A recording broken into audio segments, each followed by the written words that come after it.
ఇక చూడండి అది ఓపెన్ చేయి. నేను అంటే అప్పుడు నేను కొద్దిగా సన్నగున్న ఆ రోజుల్లో చేసినటువంటిది.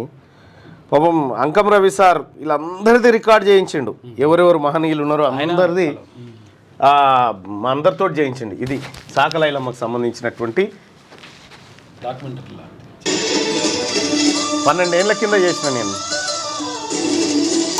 మధ్యయుగాల నాటి భూస్వామ్య దోపిడీ వ్యవస్థపై సమరశంఖం పూరించిన ధీర వనిత చిట్యాల ఐలమ్మ. భూమి కోసం భుక్తి కోసం సాగిన తెలంగాణ రైతాంగ పోరాటానికి వెన్నుదన్నుగా నిలిచి చరిత్రకెక్కిన సాకలి ఐలమ్మ వారసత్వంపై ఇవాల్టి వారసులు ఎక్కడ,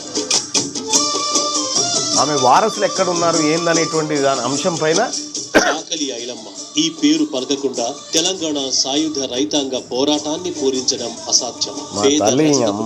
పుట్టి పెద్ద గుండెల్లో తుపాకీ గుండె పేలిన ధీర వనిత ఆమె. రజాకార్లు దేశ్ముఖ్ల ఆగడాలను చీల్చి చెండాడిన వీరనారి మన చిట్యాల ఐలమ్మ. పుట్టింది వరంగల్ జిల్లా రాయపర్తి మండలం కిష్టాపురం. ఇది వరంగల్ జిల్లా కేంద్రం నుంచి 55 కిలోమీటర్ల దూరంలో ఉంటుంది. సాకలి ఐలమ్మ 13 ఏళ్ల పాటు పెరిగింది తన తల్లిదండ్రుల ఊరైన ఈ కిష్టాపురంలోనే. ఇదే సాకలి ఐలమ్మ పుట్టిన ఊరు, సాకలి ఐలమ్మ పెరిగిన ఊరు. తను 13 ఏళ్ళ ప్రాయం వరకు ఇక్కడే ఉన్నారు. ఈ ఇంట్లోనే సాకలి ఐలమ్మ జన్మించిన ఇల్లు ఇది. ఈవిడ సాకలి ఐలమ్మ ఇంటికి సంబంధించి ఆమె ఇక్కడ పుట్టిన విశేషాలకు సంబంధించి ఇక్కడున్న తన మనవరాలను అడిగి తెలుసుకునే ప్రయత్నం చేద్దాం. సాకలి ఐలమ్మ మనవరాలు.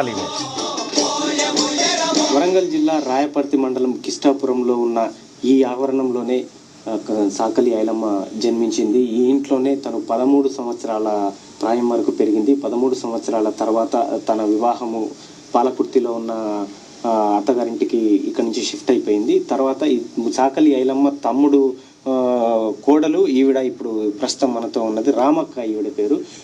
సాకలి ఐలమ్మ కి సంబంధించిన కొన్ని జ్ఞాపకాలను ఈవిడతోని తెలుసుకునే ప్రయత్నం చేద్దాం. ఐలమ్మ